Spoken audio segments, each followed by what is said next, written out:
Hi, I'm Mike Cunningham, Professor of Psychology and African Diaspora Studies here at Tulane, and the Associate Provost for Graduate Studies and Research. I want to talk a little bit about how I got into college, or how I chose college, and what I decided to do as well.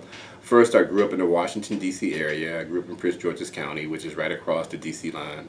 And I went to what was then probably one of the worst high schools in the area.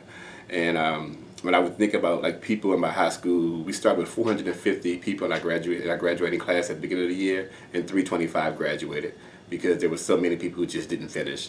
And out of those, probably maybe 100 of us went on to college. And of that 100, most went to areas right outside of in the D.C. area: University of Maryland, Howard, University of District of Columbia, Prince George's Community College, Bowie State.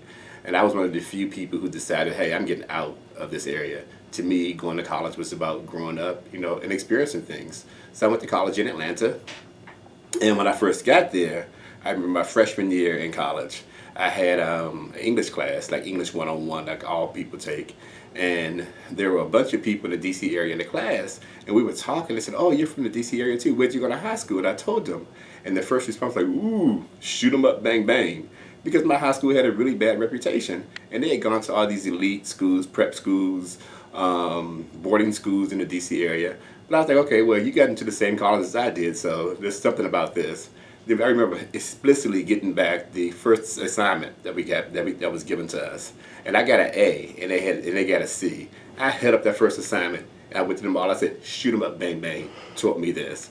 So it's important to remember that it doesn't make a difference where you've come from. It's about where you're going, because if you've gotten into Tulane, you're prepared, and you can do the work, and you can continue to be successful as well. And just remember that too. Even if people sort of doubt where you come from and sort of challenge you on that, you've gotten here so you can do the work, and you can continue.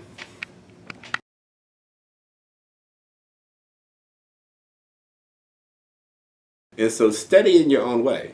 You don't have to study like everybody else tells you to study. There's some standard way to study. If you know you've been successful from, reading and then rereading and going over stuff, do it that way. If you like to write your own notes by hand, do it that way. If you like to, type on a computer and do it that way, do it the way how you feel comfortable. But make sure you confirm that with somebody else, and also be ready to recheck yourself as well.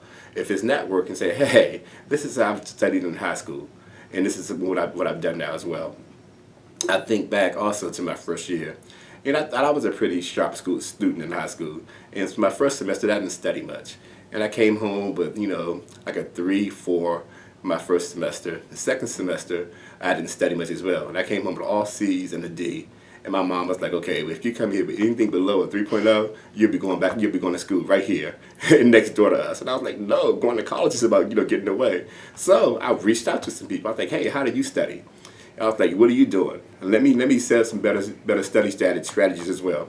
And believe me, I got less than a three. I didn't get less than a 3.5 for the rest of the time I was there. One, because I was threatened to come back home and go to school next door, and I thought going to college was about going away, and I wanted to be able to be successful. And obviously it sort of worked, and it helped prepare me for graduate school too.